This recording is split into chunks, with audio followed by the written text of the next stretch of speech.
What is the number one thing holding you back from everything you want in your life? It's fear. Often misunderstood and misdirected. Today, we are talking about the energy of fear, how you can use it, how you can slash it, and how you can use it in your life to fuel you forward. Hi, we're sisters Kay and Shai, and we're the hosts of the Infinite Energy Podcast. We believe that everyone has the power to live a more energized, optimistic, and fulfilling life. In every episode, we share tips and techniques for harnessing your own power and creating the life you deserve. Get ready to ignite and discover the limitless power of infinite energy.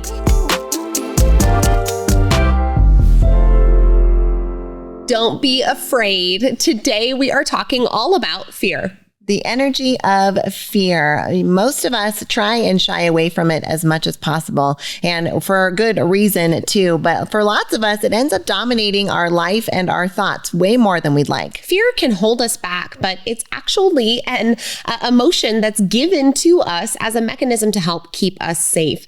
We are animals in a natural world, which means that our biology is designed in order to get us to not die, right? The point is to live for as long as you can. And so a healthy dosage of fear is something that we're given as biological beings in order to keep us safe. So we're not down with fear? No, we are not. No, you put that fist down. Okay.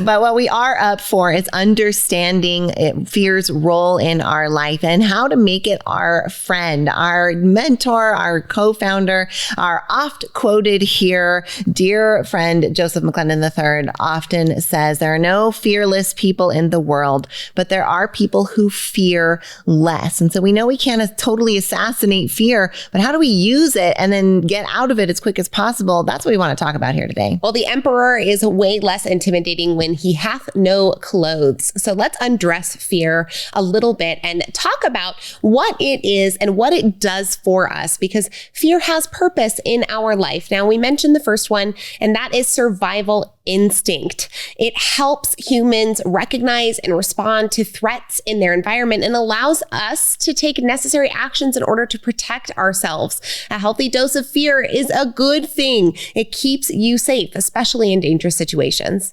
But if we're trying to figure out, let's all get on this same page here when we're talking about the definition of fear, I think it's time for is this a scary definition of the day?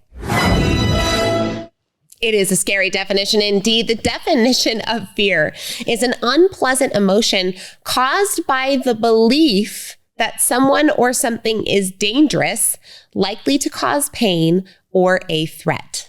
So a belief of danger, pain, or threat. Now, when we really break that down, we realize there's lots of places where we're letting fear expand in our lives that isn't really presenting danger or threat in our lives. So, it is the fact that your food is taking 10 minutes longer really a danger to your life. And you might say, well, that's an angry emotion. That's not fear. Well, when we really look at the vast emotional complexion that is humanity, there are two sides, and that is fear and love, the positive and the negative. So any emotion that we would deem as negative or dark is going to be classified under that master umbrella of fear. But the good news is you can channel it, you can use it, and we'll talk about that. But understanding that that's that state that we're in and that it's a fear state means that we have opportunity to use it and to grow from it. Fear being on that same chord, that same vibration on the opposite spectrum of love is another garment off this emperor that we're just going to go ahead and take off for a minute. Let's make him less intimidating. Fear is used for emotional processing and emotional engagement from a social standpoint. Fear of rejection, fear of failure helps us to be more prudent when it comes to decision making. Now, if we had zero fear, we would move forward without any abandon or maybe no consideration for other people or for their feelings. And so fear can be a product of love, right? This this idea of wanting love in our lives also gives us the fear of being rejected for the want of that love. The other thing that fear does for us, okay, let's take the garment off together, is learning and conditioning, right? Think about the first time that you ever fell on your bike, right? You fell and it hurt really bad, right? Maybe you skinned your knee, but chances were right before you fell, you did something different than what you normally do on the bike. Maybe you went over a hump, or you tried to go around a corner too fast and the bike skidded out from underneath you. Now, what happened as a result of that was pain. Now, the next time that you go around a corner extra fast and you feel the bike start tipping in that way, the healthy dose of fear will kick in. And guess what? That's learning and conditioning taking place. And so we're ungarmenting the emperor, helping you hopefully see that fear isn't necessarily a villain. It's not the antithesis of what we want. It's not the antithesis of love. It is a contrast in order to help bring about the things that we do want. And when we realize that fear can be productive. And you probably have some different places where you even recognize this in your lives, right? Like, let's talk about the night before a test, right? You're fearing about the grade. You're feeling anxious about the test coming up. And so in order to alleviate that feeling, what do? You go study, right? You prepare for the test, which alleviates your fear, makes you feel better, and then gets you to do better on the test. Now, what most of our brains do is then go on, well, now I need to feel fear in order to make myself do the study in order to then get to it. And so now we have this building of fear and this habit of fear that might not be productive in the long term. But when we realize that there's that power, hopefully then this is how we become that we fear less. As soon as we feel that, we move into action and then we allow ourselves to alleviate the pain right away, to relieve the fear, and to take the action that allows us to get the result that we want. And so in this way, fear is very productive for us because it's an indicator that we need to take action or we need to take caution. And both of those things are very helpful for surviving and thriving in this world. When we don't take action or caution as a result of fear and allow it to fester inside of us, it can lash out in some incredibly difficult ways for us to handle. Many people find fear manifested as things like extreme anxiety, or even fear manifested into extreme anger. Imagine a fear of rejection so deep that you fear making connection at all, or a fear of losing someone so much that your anger toward them when they have feedback for you begins to demonstrate maybe the opposite of that feeling you have inside. And so fear, when it gets clung to, fear when it gets focused on, can manifest in some of the darkest of our human emotions. Well, fear is a very powerful energy.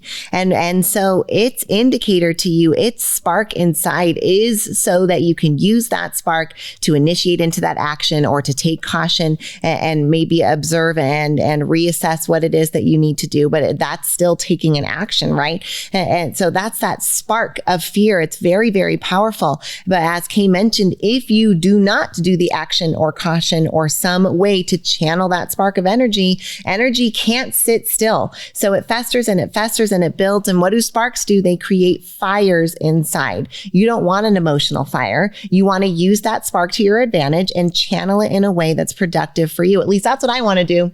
I don't want internal fires, and we all ablaze them, right? Like this is some people live in fire. Some people vacation in fire. Some people only visit occasionally. We all get fires from time to time from that spark of fear. But the best of us do our best to try and use that spark and channel it as fast as possible. Now, fear is such an effective influencer that it actually gets utilized by popular media, by advertisers, by governments in order to influence people into certain ways of thinking. There's literally a term for it. It's called fear mongering. You've likely seen this. It doesn't seem like as time goes on, headlines are getting more dramatic. Like not not even just the ones on the crazy, like the Globe or like whatever, the like one on the stand that says Oprah's an alien, right? Not those ones, but like the regular headlines are starting to get more and more dramatic. And why? It's because fear sells. It's because fear gets people to look at it. When someone is afraid, it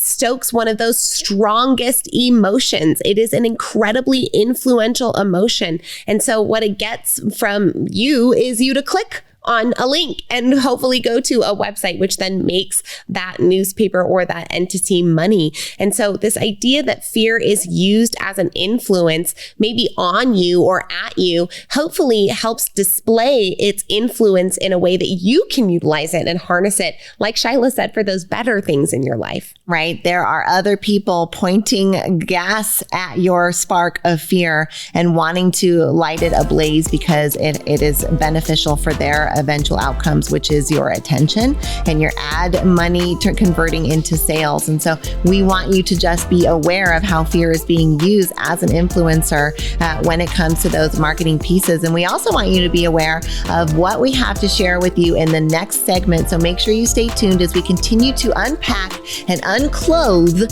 the Emperor of Fear.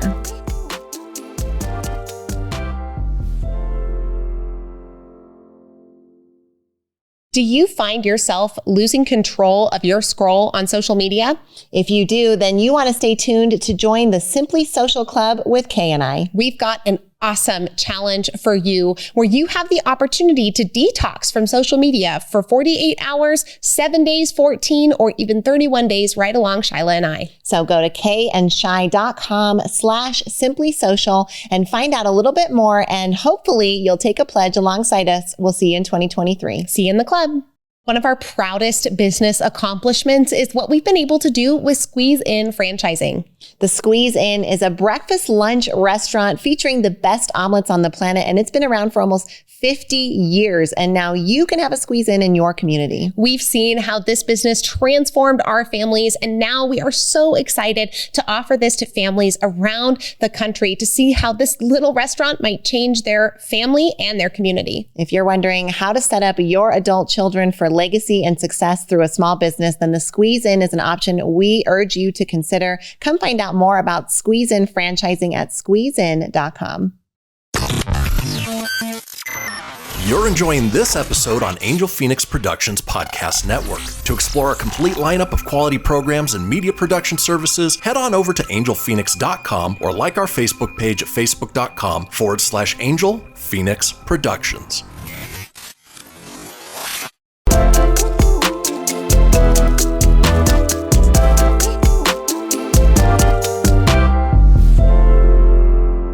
Now, as we were just sharing, fear is very profitable for marketers and advertisers to use. And this has been well studied and well researched in the book Influence by Robert Cialdini. He talks about the fact that the two main emotions that can influence folks to make decisions through advertising are fear and curiosity.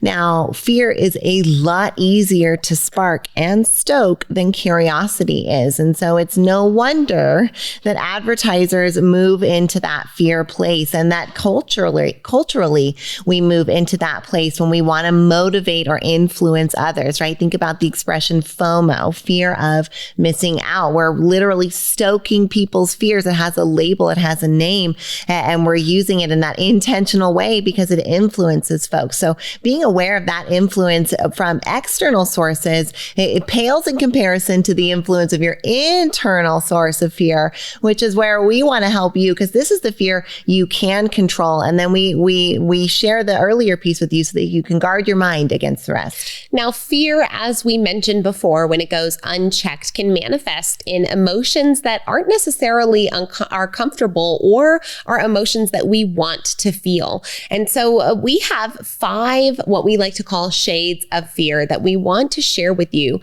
because these are fear in disguise emotions. So let's go ahead and unclothe that emperor. Let's make him less scary, less intimidating here, because fear can show up in ways that we don't expect. And sometimes it's running rampant in our life without us even realizing it is until we identify it.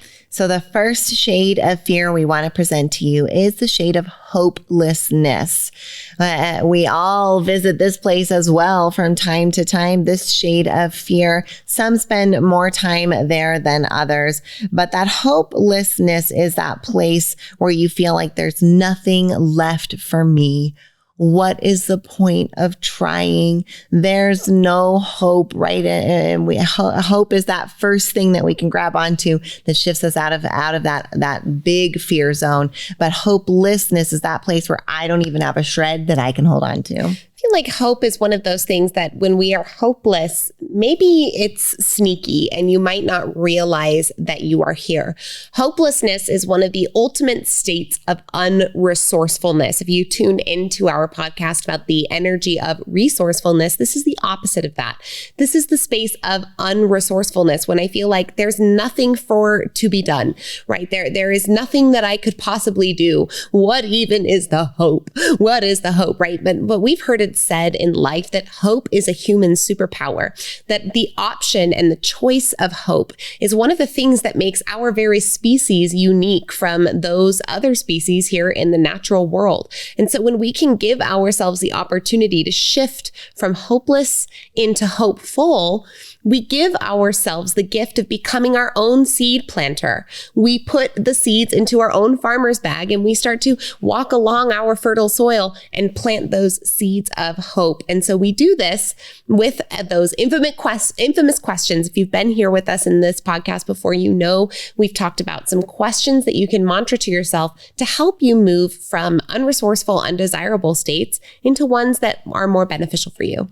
Now, our favorite question to move from hopeless to hopeful is, what can I do? This was that number one activator for resourcefulness as an emotion. And it's the number one activator to get that first string of hope, right? Because from there, you can pull yourself up and out and into resourceful emotion. So what can I do allows you to shift away from that spiral of, right? Hopelessness also sounds like I'll fail anyways. I always do, or everybody's already doing all kinds of different things and there's nothing that I can do. So that's also a state of hopelessness. And so asking what can I do allows you to grab some shreds of hope and move in the direction of being more resourced and resourceful. Now, the second shade of fear that we want to talk about here is another really sneaky one that you might not even realize you're engaging in. We say this from a place of love because we have been the people who have engaged in this particular shade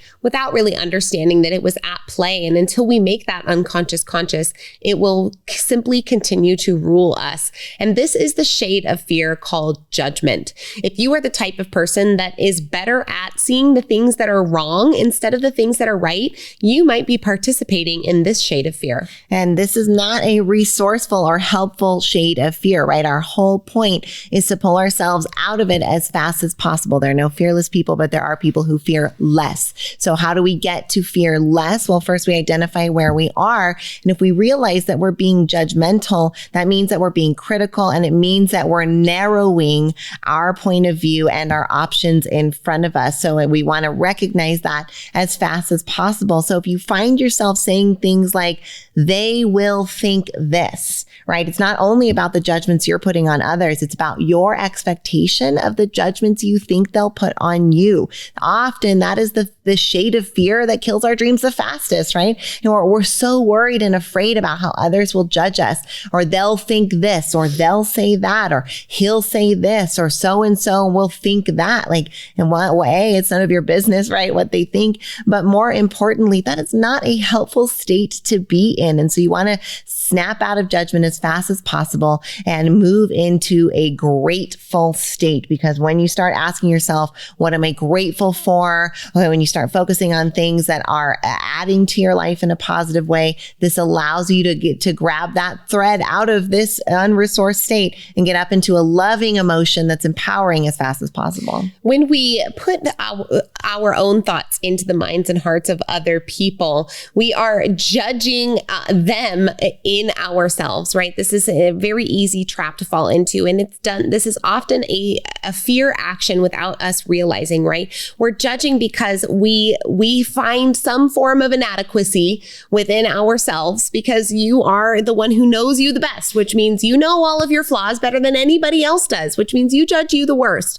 And we know that because we judge us the worst out of all, right? And so this is just fear being manifest, fear of those social factors, fear of rejection, fear of people not liking you, fear of putting yourself out there, right? The judgment unchecked is really just fear in disguise. And so let's take that clothing piece off the emperor and let's move into the question that we can use when it comes to eradicating the fear unchecked manifested as judgment. Right. In order to shift from judgment to gratitude, it's that question, what do I like?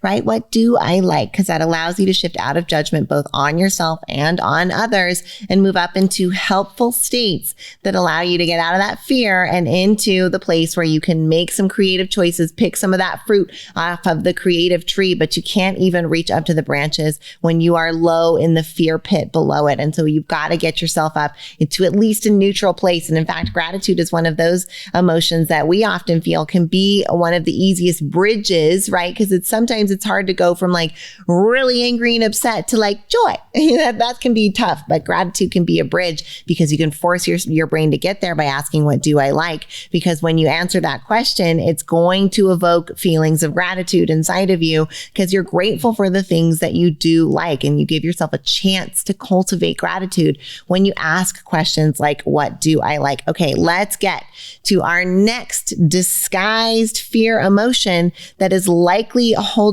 you back. And this is the state of entitlement. Oh, okay. I already feel you're bristling. We already feel you're bristling. You're saying, I'm not entitled. That's not me. Okay, we get it. We're not calling you entitled, but hang with us for just a second because sometimes we slip into entitlement without us even realizing what is happening. Now, entitlement can be this feeling of, I already know that, right? Or I know what's possible, that what you're saying isn't possible, or it should be this way, right? No, it just should be like that. Or there's just no way. I've tried everything. This shouldn't be so hard, right? This is the land of shoulds, right? The idea that you know best. Because if you are in the judgment seat saying it should be this way and it should be that way, then you've entitled yourself to the place of knowing what's best for maybe beyond just yourself. Right. Entitlement is really when we're talking about this emotion, that's that state of expectations not being met, right? It's that what you want isn't happening and you're not happy about it. And you want to try to grab onto that and you want to try and control it in a way that's not healthy for you. So this is that land of should, right? Because anytime you are saying things shouldn't or should be some way, you're saying, I have an expectation that's not being met. And that is a priority for now everyone around me. And that is not resourced or helpful when we are in that state of things should or shouldn't. We could also maybe even call this attachment, right? This is that attached to how things are going to be, need to be in order for me to be happy, to be relaxed, to be peaceful, to be grateful, to be helpful to people, right? If we feel entitled or that our expectations are being violated in a way that's not matching what we think needs to be the outcome, this is an opportunity for us to get in a more resourceful state, to activate into some love and give ourselves the choice of being more creative in our approach rather than narrowing down into entitlement, crossing our arms of this energy and saying, well, it shouldn't be like that. Well, when we come back, we're going to talk about what happens when you leave entitlement go completely unchecked.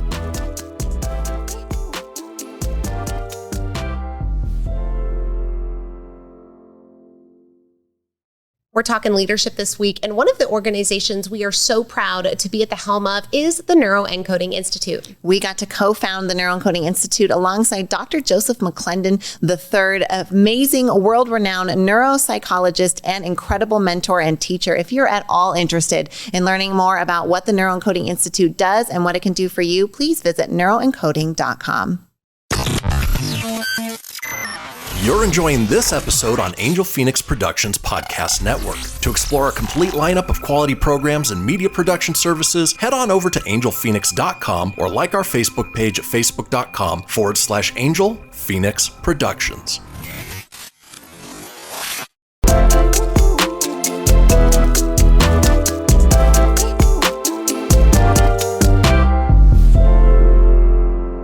Entitlement unchecked can be a very dangerous emotion. Entitlement unchecked turns into something called indignation. Now, this is another scary definition of the day, so let's hear it. Indignation is anger or annoyance provoked by what is perceived as unfair treatment, right? So when your expectation doesn't get met, it's anger or annoyance that is provoked as a result of that expectation not being met. And so indignation often ends up turning into you treating other people poorly. And ultimately, we know that's not what anybody wants. Right. This epitome of this is that Karen, right? Somebody who's throwing a major fit in a restaurant or in a service space, and yelling loudly and demanding things that are ridiculous, right? That's that level of indignation. They are so attached to what their definition of how things should be going is that they are willing to behave and act in a way that is, to most of us, absolutely atrocious, right? And so it's easy to be in Judgment Junction as we look at it as an extreme example like that. But I absolutely know that personally, I experience this when my kids don't act the way that I expect them to, right? And I might get a little indignant at them for not knowing something or being a certain way. And so again, all of us visit these emotions from time to time. It's how quickly can you pull yourself out of them? And if you want to pull yourself out of this emotion of entitlement or indignation, then what we want to do is invoke the emotion of humility, of giving it up to the greater good of what is happening, of almost that energy of surrender. And so in order to do that, we use the question, what's the truth? Well, think about the action of giving something up. We're not talking about giving up, period. What we're saying is giving up the expectation that something should be one way or should be another. Because when we hold those things to the point of indignation, the only person we end up causing pain really ends up being ourselves, or at least we cause ourselves the most pain of all. And so this idea of what's the truth helps us to center around maybe not what our idea of what is right, but what are the facts? What is the truth of the situation that's happening right now? Let's take this from a restaurant example, right? Now, people seem to get very indignant with us in the restaurants when their food takes longer than they should expect. Now, generally, food in a restaurant takes about 15 to 20 minutes to come out. And so there is an expectation that it should take about that time. Now, if it takes 25 or 30 minutes, we might find a guest feeling indignant. Now, I would understand that feeling and be empathetic toward that. But if a guest were maybe to look around at the restaurant during a 30-minute food wait and ask themselves the question of what's the truth, they might see that the restaurant's totally overwhelmed and it looks like they're a little bit understaffed today. It looks like maybe that food is coming out into the window right now and that there are facts at play beyond my expectation that may be helpful in calming my level of indignation. Right. And then asking yourself continuously in that mantra form, what's the truth, also allows you to, perhaps if you're that guest, say, what's the truth? The truth is I don't have an appointment after this, and ultimately 5 minutes isn't going to hurt me anyways. Or what's the truth? I really need to get out of here, and I've got to let the server know that I might have to cancel my order and have them box it up. So now at least we're taking action that helps us achieve what we want versus stewing in our frustration. And look, we've all been there, even us, right? Like sometimes you're at a restaurant and they are just drowning and in the weeds and you're feeling for them, but you're starving. And it's been like 45 minutes and you're like trying to be your best, but you're getting squeezed by that and you're hungry. Like we've all been there. But if you continue to ask, well, what's the truth? Like the truth is I'm not going going to die. The truth is we'll be fine in the long run. The truth is I bet the server could really use a table where she lands and they aren't angry at her. And so you are able to weather it even when you're not necessarily enjoying it. Even if you don't weather a situation like that, right? The truth is that you also have the power to joyfully and lovingly take yourself out of a situation that makes you feel uncomfortable. You have the power to get up and go eat somewhere else if you're really that hungry, and hopefully not take your indignation out on the people in front of you, but make empowered choices. Now let's get into our final 2 shades of fear today, the questions you can ask to get yourself out of them and how we can turn it around. Now the next one is the fear shade of insecurity. All right, truth talk. Raise your hand if you've ever been insecure. Hello. How about earlier today? Come on, baby. This is a very, very common shade of fear that many of us experience often, daily, hourly, even minute by minute. And this is what we like to call getting stuck in the land of don't. Oh, it's an echo chamber, isn't it? It is, right? Because this is where we get stuck saying all the things we don't want. Insecurity is all about focusing on those things that you don't want, right? I don't want to be unhealthy. I don't want to end up like that. I don't want to lose my job. I'm insecure about it, right? I don't feel that sense of security about things. And so, because you might have heard insecure and go, I'm fine with the way I look. Like, we're talking insecurity on every level. Do you feel fully secure, planted, firm, and confident in every area of your life? Because if you don't, welcome to being a human. Glad you're admitting that to yourself. And right, we all have places where we feel a little bit insecure, a little unstable in different places. So it's not about never visiting these places, it's about recognizing it and getting out of it. But this sounds like that. I don't want to lose my house. I don't want to outlive my children. I don't want something bad to happen. I don't want to lose my job. I don't want to be alone. If you've ever had that pattern running in your head, you've had this feeling of insecurity. So how do we move and shift from insecurity to security? What is the question that allows us to get out of that thinking pattern the fastest? And that is the question, what do I want? Right? Because you've been in this echo chamber of don't. So you have to say, do. What do I want? What do I want? What do I want? And you force your brain to focus, come out of that echo chamber and start answering that question. Because when you do that, it allows you to really activate into that place where you can make more happen. When I was pregnant with my son, Thomas, I had an overwhelming insecurity and fear around losing him in utero. I was so nervous about him dying. And I kept saying to Shyla, I don't want to outlive my kids. It's one of our examples. I don't want to outlive my children. I just don't want to outlive my kids. And this fear was really pervasive. I mean, really pervasive. So sometimes to the point where we would be off on an adventure and it would be 10 o'clock at night and we'd be away from our kids. And I would look over to Shyla and I'd say, my kids aren't going to die, right? And she'd be like, that's really morbid. You don't need to be thinking about that right now. What's going on, right? And so I was stuck in this valley of what I don't want. I don't want to outlive my children. And so the shift that I've made is that I want my children to outlive me, right? I want them to outlive me. And so when I start to feel the dark insecurity of the wound of all of the women that have lost their children in this life start to creep into my soul and my heart and steal my presence and steal my joy in the now moment, I use this question of what do I want in order to help steer me into a more constructive way of thinking. And that future, that imagined future, is one that makes me feel a lot more warm and fuzzy inside than the opposite. What I love about the way you do that, Kay, is you always also make that shift while holding reverence for those who have, right? And just the space for those that have experienced those kinds of traumas and tragedies, because it is part of the human experience.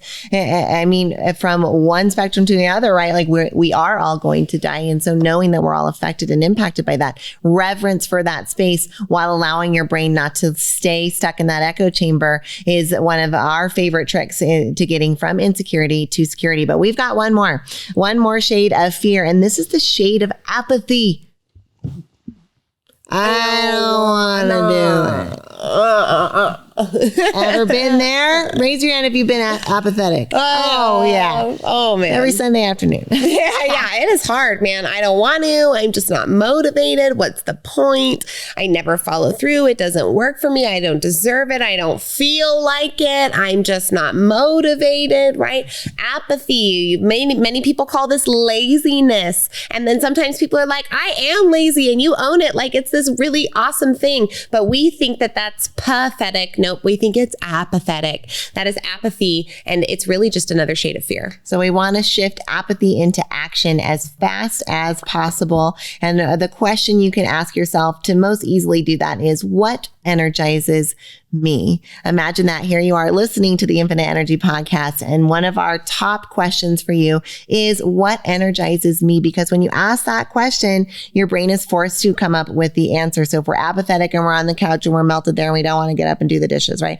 Like, what energizes me? Like, well, right at first you're probably sassing yourself, like, well, what energizes me is being rested here on the couch, right? Like, what energizes me? Like, well, what energizes me is going into the week prepared. What energizes me? What energizes me is when I wake up knowing that I've got everything good to go. Well, what energizes me? What energizes me is that feeling when I'm done with the freaking dishes and I'm just going to get up and do it. So what energizes me allows you to go from that apathy into action if you keep asking yourself, and maybe it doesn't give you the exact action that you needed, but moving yourself into any action is more constructive than apathy and non-action. Now, if any of this has been helpful for you, or you've enjoyed the ride here on the Energy of Fear today, here on the Infinite Energy Podcast, we invite you to subscribe, follow along, leave us a review. We would really appreciate. Hit that 5-star button for us and let us know what you think about your sisters, because we do this every single week with love from your girls, Kay and Shy.